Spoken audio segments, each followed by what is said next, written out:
Hello আসসালামু আলাইকুম guys, কেমন আছেন সবাই? আশা করি সবাই ভালো আছেন। দি তামিম ডিজাইন ডট ওয়ানের পক্ষ থেকে আরেকবার আপনাকে স্বাগতম জানাচ্ছি। সো ভিডিওটির টাইটেল এবং থাম্বনেল দেখে বুঝে গেছেন ভিডিওটি কী নিয়ে শুরু হতে চলেছে। চলুন বেশি কথা না বাড়িয়ে শুরু করা যাক।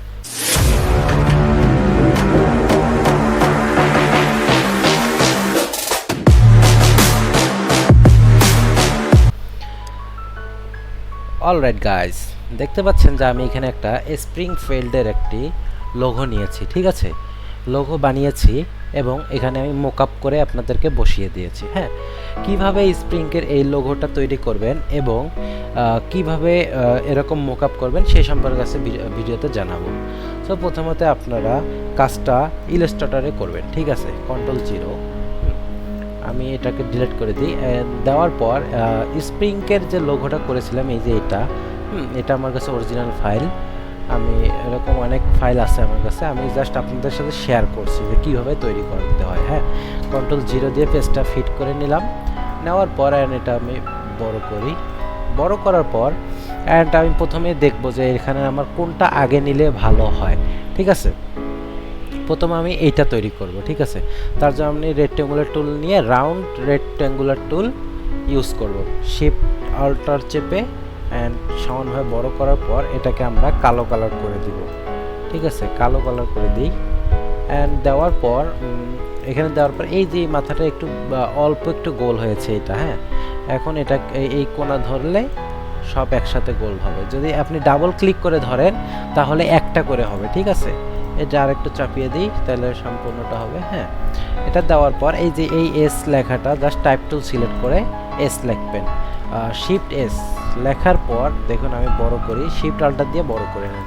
নেওয়ার পর এই এসটাকে জাস্ট ফন্টটা চেঞ্জ করে দেন। এখন কোন ফন্টটা দিবেন? আমি এই ফন্টটা দেওয়া রয়েছে যে এই ফন্টটা দিব, ঠিক আছে?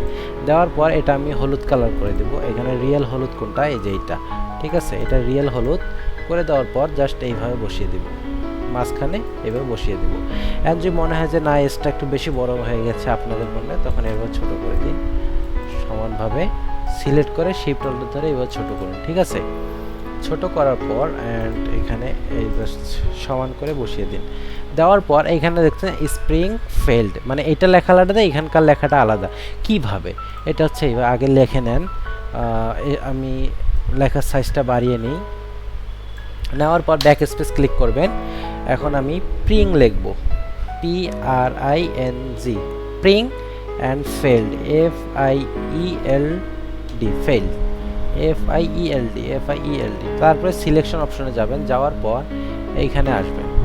আসার পর কোনটা আপনার পছন্দ হবে বা আপনি কোন ফন্টগুলো ডাউনলোড করা আছে আপনার পিসিতে সেই ফন্টগুলো বসাবেন, ঠিক আছে? আমার কোনটা ছিল এটা খুঁজতে হবে।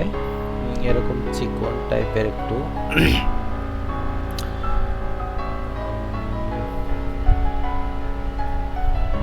ওয়েট, আমি আরেকটা ভাবে খুঁজতে পারি। সেটা হচ্ছে এটাকে এই যে এই লেখাটাকে সিলেক্ট করলে বুঝতে পারবো এটা কোন লেখা। ওয়েট, এই জাস্ট এইভাবে কপি করে নেবেন লেখাটা, কন্ট্রোল-C অ্যান্ড কন্ট্রোল-V। এখন বুঝতে পারবো এটা কি, কোন লেখা। সিলেক্ট করি, এখানে দেখুন আসছে সিগোই প্রিন্ট, ঠিক আছে? এখানে আমি ক্লিক করি অ্যান্ড আমি এখানে সিগোই প্রিন্ট, COE, দেখুন সিগোই প্রিন্ট, এই যে এখানে আসছে। আমি এই মোটাটা ইউজ করব। হ্যাঁ, এই দেখুন আমি একদম করেছি।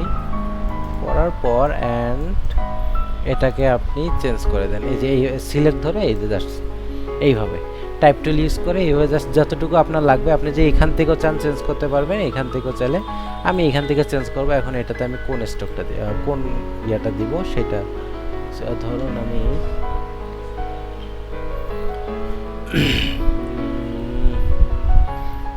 এটা দেওয়া রয়েছে, এটা দিব। হ্যাঁ, এই যে দিয়ে দিলাম। অ্যান্ড এটাতে কিন্তু কালো কালার দেওয়া রয়েছে, আপনি এখানে যে কোনো কালার দিতে পারেন। আমি এই নীল কালারটা দিব, ঠিক আছে? এই যে নীল কালারটা দিয়েছি। অ্যান্ড এখানে এইভাবে গ্রিন কালারটা দিয়ে দিন, অরিজিনাল গ্রিন কালারটা দিবেন। ওখানে কি হয়, এই যে গ্রিন কালারটা দেওয়ার পর এটাকে কন্ট্রোল-G দিয়ে গ্রুপ করে নিন।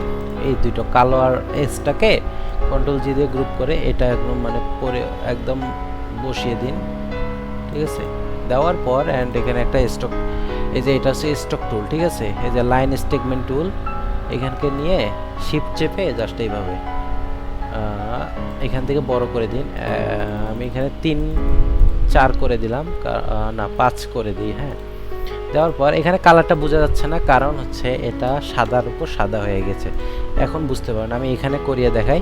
অ্যান্ড এইটা এই যে এই লেখাটা কিসের? এটা হচ্ছে একটা কোম্পানির যে স্লোগান থাকে, ঠিক আছে, সেই স্লোগানটা। এখন এখানে আমি এটা হোয়াইট কালার করে দিই, কারণ ওখানে ফুটানোর জন্য হোয়াইট কালার দেবো। এই দেখতে পাচ্ছেন যে আমি এখানে তৈরি করে ফেলেছি স্প্রিংকের যে লোগোটা, মাত্র কিছু সময়ের জন্য। জাস্ট মানে একটু মানে বুদ্ধি খাটালে এরকম সহজ সহজ লোগো তৈরি করা সম্ভব। এখন এটা আপনি কন্ট্রোল জি দিয়ে গ্রুপ করেন, সিলেক্ট করে কন্ট্রোল জি দিয়ে গ্রুপ করার পর অ্যান্ড এখানে আসবেন হচ্ছে ফটোশপে।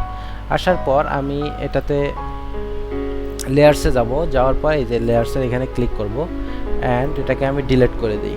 ডিলিট করে দেওয়ার পর এখন এখানে আসি, এটাকে নিয়ে এই জাস্ট এই যে এবার ছেড়ে দিলাম, আসবে। চলে আসার পর এটা যতটুকু বড় লাগবে আপনার মানে হাইলাইট করার জন্য ততটুকু নেবেন। আমি এতটুকু নিয়ে জাস্ট নিচেরটা অফ করে দিয়েছি অ্যান্ড কন্ট্রোল এস ক্লিক করি, এখন প্লেস করে দিলাম। দেওয়ার পর এখন আপনি এটাতে আসুন, আমার কোডটা এই যে এইটাতে দেখুন আমারটা হয়ে গিয়েছে, ঠিক আছে। এইখানে বসানোর পর এখন জাস্ট এইখানে কিভাবে বসাবো এটাও সেমভাবে জাস্ট এটা আনগ্রুপ করে নেন। আনগ্রুপ করে নেওয়ার পর এইটা সিলেক্ট আনগ্রুপ, ঠিক আছে। এটা আনার পর অ্যান্ড জাস্ট এইখানে দেখুন এইখানে বসাবেন। এটা হচ্ছে এটাতে সিলেক্ট করবেন, করার পর লেয়ার্সে আসার পর লেয়ার্স দেখুন এটা সিলেক্ট রয়েছে। এই জাস্ট এইভাবে মুকআপ করা, এটা আমি ডিলিট করে দিই। করে দেওয়ার পর এখানে আসার পর এই জাস্ট ফটোশপে এখানে ছেড়ে দিই, ঠিক আছে। এটা হচ্ছে মুকআপ বলে এটাকে, হ্যাঁ। আমি জাস্ট পারফেক্টলি ভাবে বসিয়ে দিই, দেখুন বসে গিয়েছে হয়তো। কন্ট্রোল এস ক্লিক করি, প্লেস করে দিলেই এনাফ, ঠিক আছে। এই যে দেখুন হয়ে গিয়েছে, দেখুন এটাকে বলে প্রেজেন্টেশন। অ্যান্ড এই যে 3D যে এগুলা দেখতে পাচ্ছেন এগুলা আমি তৈরি করে থাকি, কিন্তু আমি যেগুলো তৈরি করেছি সেগুলো হচ্ছে মানে অনেক হাই সিকোয়েন্সি মানে জিনিস, তো এই জন্য আর কি মানে ওটাতে আমি কোনো কাজ করতে পারি না। মানে কাজ করলে যদি নষ্ট হয়ে যায় এই ভয়ে আমি কোনো কাজ করি না। যেন আমি যেটা কিনেছি সেটা আপনাদের কাছে দেখাচ্ছি, এটা নষ্ট হলে আমার কোনো সমস্যা নেই। যেটা আমি তৈরি করেছি ওটা সমস্যা আছে, কারণ ওটা অনেক কষ্টের ফলে এসে 4 দিন 5 দিন সময় দিয়ে তারপরে বানাতে হয়েছে, হ্যাঁ। আর ডিজাইনিংয়ের কাজ দিতে সেই এইভাবে আপনারা মুকআপ করে যে কোনো লোগো প্রেজেন্টেশন করতে পারবেন, ঠিক আছে। মূলত এই জিনিসগুলো শেখানোর জন্য আপনাকে এই ভিডিওটা বানিয়ে দিয়েছি, বানিয়ে দেখানোর জন্য।